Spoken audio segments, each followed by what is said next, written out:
Hey everyone, Matt here and welcome back to the channel. And today I will be going over with you some things to look for and some things to keep in mind if you should decide to purchase a used Tesla.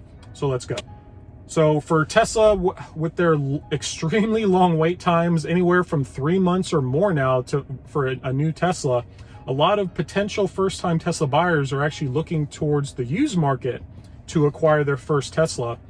And as a buyer, I just want to make sure that you're informed and educated prior to buying, because just looking from the outside, I know people are used to standard cars like, oh, you can buy the S trim level or the EXL trim level, or like a Lariat for a Ford F-150. You know what's coming with that. But with Teslas, it's very hidden and it's a different world. So this is for you just to make sure that you're a little bit informed before you purchase.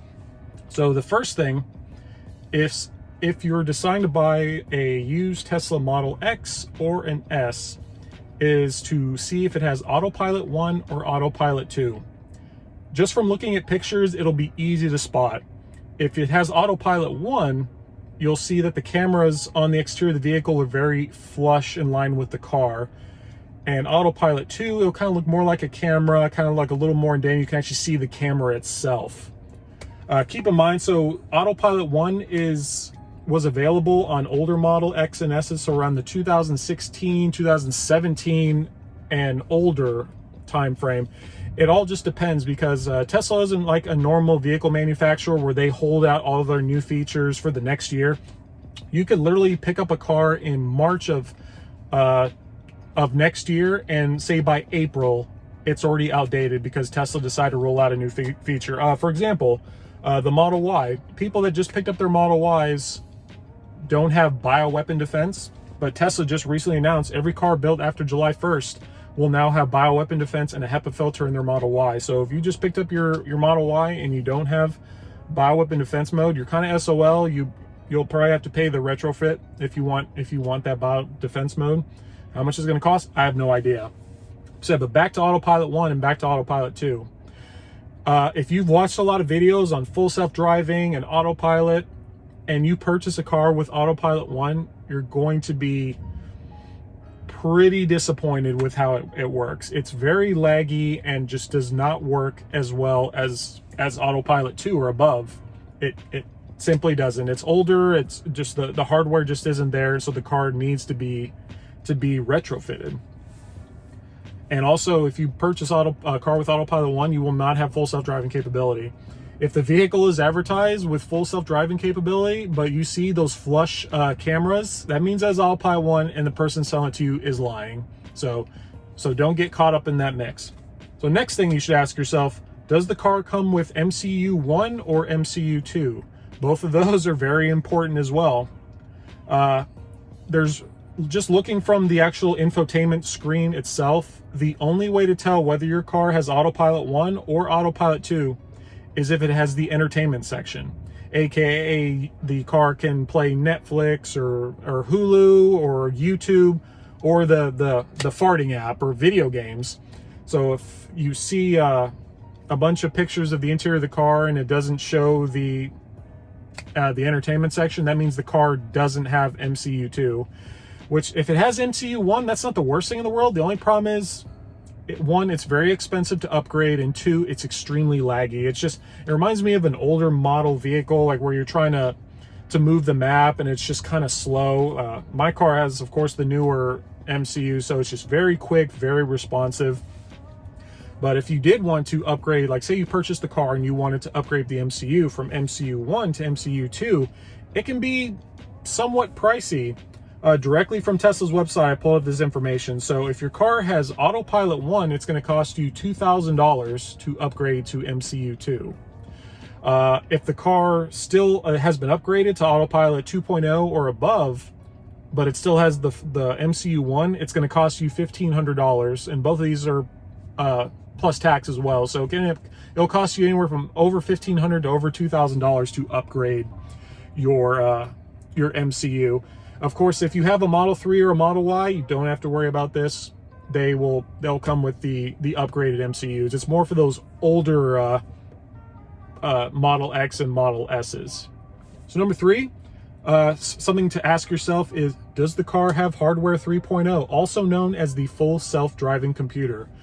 Out of everything, the full self-driving computer, or hardware 3.0, is probably the most important feature, because if the car has full self-driving, if the customer or the seller paid 5, 7, 10 grand for full self-driving, but it doesn't have the full self-driving computer, guess what? You're not going to get full self-driving when the full beta comes out here in 2 weeks, Elon. So if you have a Model Y, you don't have to worry. Your car, I guarantee, has hardware 3.0. I've yet to see a Model Y that does not. Most Model 3s will either have the hardware 2.5 or the 3.0. For example, I have a 2018 Model 3 and it has hardware 2.5. So I can use enhanced autopilot and all those features, but when it comes to full self-driving, I would need to upgrade it to the hardware 3.0, or the full self-driving computer, to use full self-driving. And when I looked on the app the other day, when the subscription was announced, if I do want the full self-driving computer, it's a $1,500 upgrade. So a $1,500 upgrade, and then I'll have to pay $99 a month, because this car has enhanced autopilot, just to utilize full self-driving when it comes out. Easy way to tell whether the car has the full self-driving computer is if the vehicle itself on the screen, if it shows stop lights and stop signs on the screen, that means it has the full self-driving computer. So number 4, does the car come with enhanced autopilot or full self-driving? This is the thing that can really get you, because so one thing I'm gonna tell you is that, so if you're purchasing a car from a dealership, from like a car dealership, like a Ford or a Maserati dealership, you know, a standard car dealership, the people that work there, 99.9% of them know absolutely nothing about Teslas. So once again, ask yourself, does it have enhanced autopilot or full self-driving? Biggest way to prove this, once again, that's main screen on the center console.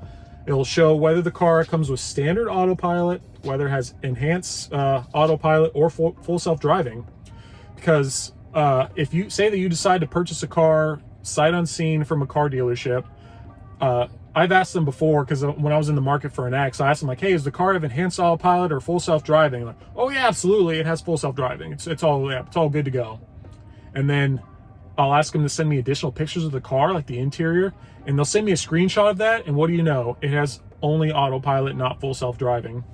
So if you buy a car off the internet, sight unseen, especially not seeing that feature, so if the car is for sale having full self-driving, but it doesn't, if you already signed that I'm buying this vehicle as is, guess what? You're screwed. Somebody actually I work with bought a Model S, and seller was a broker down in Florida, advertises having full self-driving and all that. Fantastic deal. It's a killer deal. I was kind of shocked and all, like how little he paid for this vehicle. And so he drives the car back from Florida, and he's like, hey Mads, my car, like, the full self-driving doesn't work. So I immediately like, hey, I'll go take a look at it. Walk up to the car. First thing I notice, the car has autopilot 1 cameras. I'm like, so I already knew that was the issue. But so he, you know, went back and forth with the broker, saying like, hey, this car wasn't as advertised. It doesn't have full self-driving like you said it did. Like, well, it has the full self-driving capability. You just got to pay the extra for it. Like, well, that's not what you said. But guess what? He signed that as is form. SOL, he's screwed. So he basically even though he still paid a fair deal for the car, just he didn't pay for, he didn't get the features that he wanted. So kind of, I wouldn't say turn him off the Tesla. He still loves it, but once again, just need to make sure that you're well informed, educated, and like that you have all the details of the car before you purchase. So number 5, something to look for is, what is the full charge of the car? A lot of sellers these days, they will advertise their vehicle is, they'll be using the factory charge state of the car. So they'll say my Model X 100D gets 295 miles to a charge. But guess what? The car is 5 or 6 years old. I guarantee it's not getting a full charge. If it is, awesome. But I would ask the person to fully charge the car, and I want to see what the car looks like when it's fully charged. But for some of you, so if you're a seller and say that your car isn't getting the full mileage that it should, something I would recommend is actually, so charge your car up to 100%, drive it down to as low as you're comfortable with. So 5-10 miles, don't use percentage, use miles. So drive it down to maybe like 10 miles, charge it to 100%, and do the same thing over a couple of times. Then you'll see your battery range actually start to recover. I've seen a lot on forums, I read it, people saying that, oh, I bought my car 3 months ago and I'm already lost like 30 miles. Not necessarily. Maybe you just need to do that procedure to charge it, then drain it a few times just to get that full charge. But if you're a seller, or if you're a buyer, excuse me, that's an important thing to look for, is how full can you charge the car, because you don't want to buy like an older Model X that only gets maybe 240 or 250 on a brand new charge from when it was brand new. You buy it and guess what, maybe it only charges to 220 or even 200, and if you charge the car 80% of that, guess what, you're getting like 100 and something miles on a charge, which that's not good in my opinion. So just keep that in mind when you're purchasing a vehicle. So the sixth and the last thing, something you should probably look for is, so just the state of the probably the interior as a whole. I mean this more in terms of the leather. So Model 3s and Model Ys don't have to worry, it has that vegan leather like all of the models, so that's something you have to worry with. But once again, if you're buying an older S or an X, it's gonna have the original leather interior that it came with. The newer ones, like 2018 S and X and above, those will have the vegan leather. But if you're trying to buy that budget Tesla, maybe like the 2015, 2016 range, it's going to come with actual leather. And guess what? Real leather shows signs of wear and tear much quicker than its vegan leather counterpart. My car, I've driven this car for over 42,000 miles over 2.5 years, and this interior looks brand new like the day I bought it. Even the leather seat that I sit on every day looks brand new. Like you wouldn't even be able to tell. It's the vegan leather holds up extremely well compared to regular leather. So just keep that in mind. Just that older leather just doesn't hold up as well. It does hold up better than some of the other vehicle manufacturers. I had a Cadillac Escalade a while back. Car only had 12,000 miles on it, and the seats already showed like cracking, wear and tear after 12,000 miles. I thought that was a little crazy. Like come on, Cadillac, get it together. You're better than that. So, but anyways, that's all I got for today. I hope that you learned a lot and that you're ready to go out there and purchase your first Tesla. If you enjoyed all the content and if you actually did learn something, please give the video a thumbs up. And also, if this is your first time visiting the channel, please like and subscribe. It definitely helps me out. I'm still new to this, and like I said, I'm just slowly getting it started, but I just want to make sure that you're well informed and that hopefully you have fun on the road. And so hopefully hope to see you in the future in your Tesla. All right, that's all I got. See ya.